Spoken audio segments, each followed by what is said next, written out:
Spinny chair. Does your home recording studio really need acoustic treatment? Today we're gonna find out.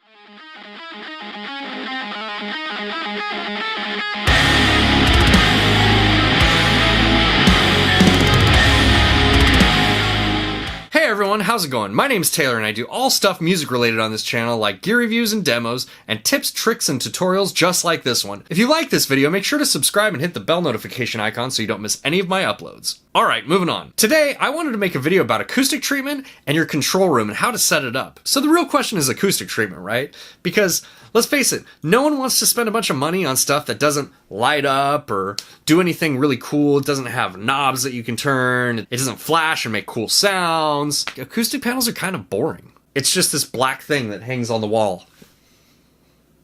I mean, I guess they look okay, right?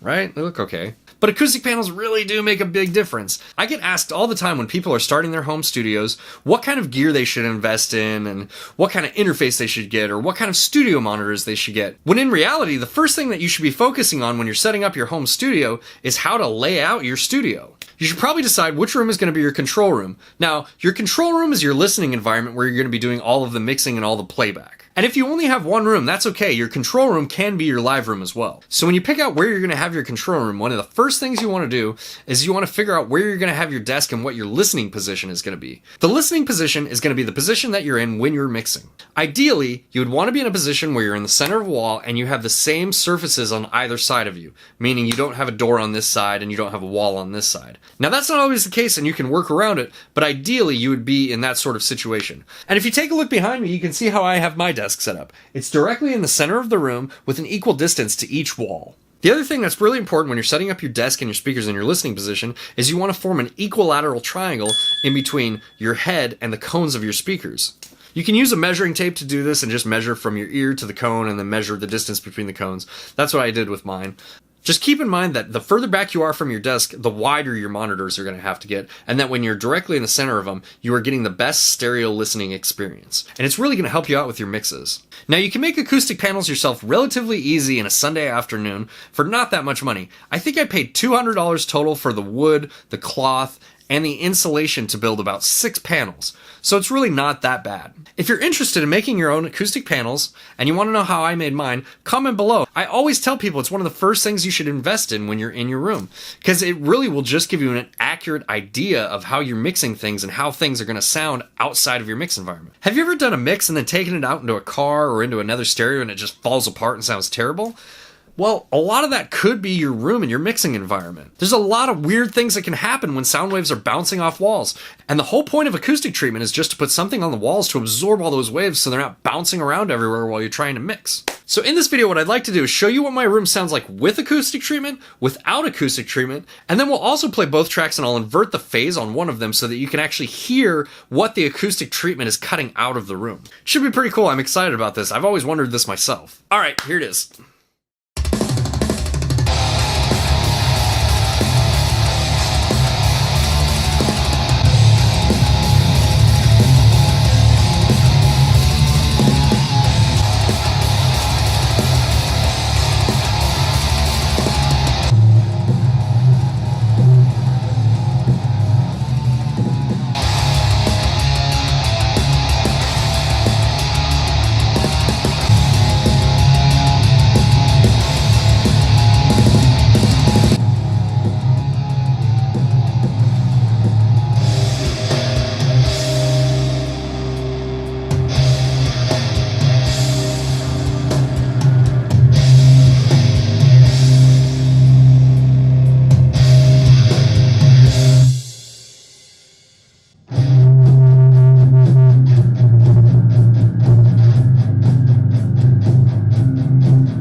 Thanks so much for watching. If you enjoyed this video, please hit the like button and consider subscribing. I'll see you next time.